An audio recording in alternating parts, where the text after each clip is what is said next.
This is the Views from the Shop podcast on YouTube. I'm your host, Tim Miller, and today we are previewing Ohio State's matchup with Texas A&M in 6 minutes or less. So let's take a look at Texas A&M as a whole. They opened this season as the number 24 team in KenPom. They're now number 21. They're number 15 in the AP poll. We don't care about that here on the Views from the Shop podcast. They're voted to finish second in the SEC preseason poll, right behind Tennessee. And right now they're standing at 1-0 with a win over Texas A&M Commerce, 78-46 on Monday evening.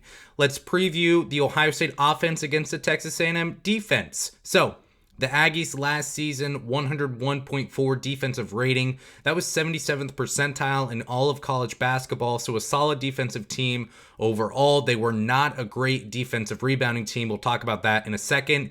The A&M defense also will force Ohio State to shoot a bunch of threes. Last year, they were 93rd percentile in three-pointers allowed defensively. So the Buckeyes will get the chance to hit some threes.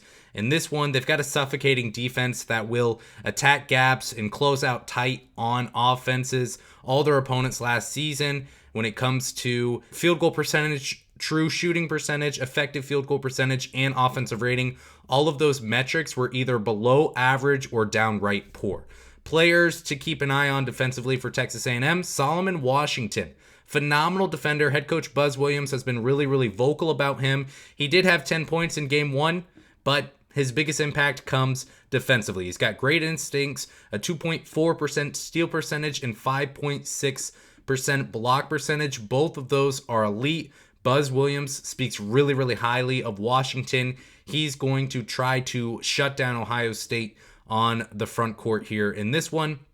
Wade Taylor IV, another player to talk about. He'll probably shout cookies a couple times in this one. He had a 3.7% steal percentage last season. That's very good.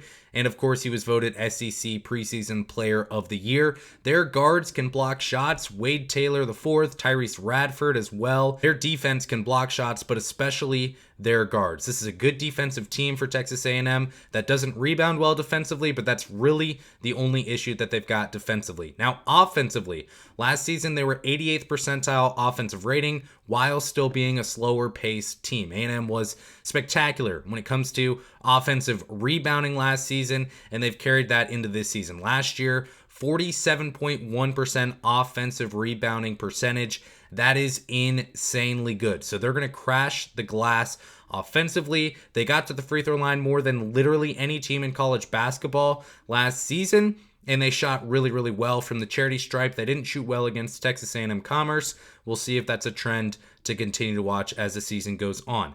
Players for Texas A&M. Wade Taylor IV yet again.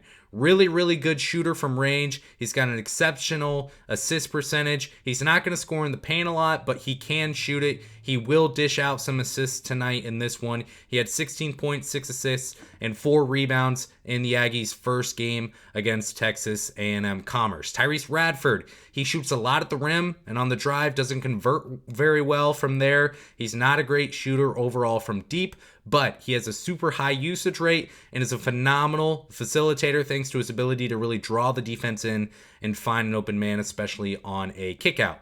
Hayden Hefner, another player I'll mention, he played 11 minutes per game last season, shot 30% from deep. However, against Texas A&M Commerce, he scored 19 points. He made 6 triples. He may be a guy Ohio State is going to have to keep an eye on, at least behind the arc. Overall, they move the ball really well. Texas A&M uses screens at an elite rate, really good ball movement. This is a fantastic offense to watch. Keys to the game for Ohio State. Number 1, the Buckeyes are going to need to take and make three-pointers in this one. We know Texas A&M will give them up. Buckeyes are going to have to pour them in today. 10 plus three-pointers should be the goal. Rebound offensively, Texas A&M is a great offensive rebounding team, not a great defensive rebounding team. Zedkey and company are going to have to be really busy on the offensive glass and give the Buckeyes a few extra shots. And the perimeter defenders are going to have to lock in today. Roddy Gale, Bruce Thornton, Dale Bonner, whoever else is going to be out there defending guys like Tyrese Radford and Wade Taylor IV are going to be really important. Quick predictions here in this one. I am unfortunately taking Texas A&M at plus 1.5 against the spread last season. Ohio State was 3-6 against the spread at home from January through the end of the year. That time frame is important because it was when Ohio State really struggled. They didn't cover against Penn State, Michigan State, Northwestern, and others. Might as well put money on the money line as well. That'll get you at plus 100 taking Texas A&M. The other bet I'm taking tonight, Jamison Battle over 2.5 three-pointers made. I got this at plus 110. It's at plus 105 right now. You might want to get on that. He shot 7 three-pointers against Oakland, made 2. A&M, of course, allows a bunch of three-pointers to be shot. Battle is a volume shooter. Chris Holtmann wants him to get more shots up. And if Ohio State is down late, Battle may be the one getting an extra shot or two from behind the arc. Make sure you're following the Views from the Shop podcast wherever you're getting your podcasts, and on Twitter and Instagram for more game day and Ohio State basketball content.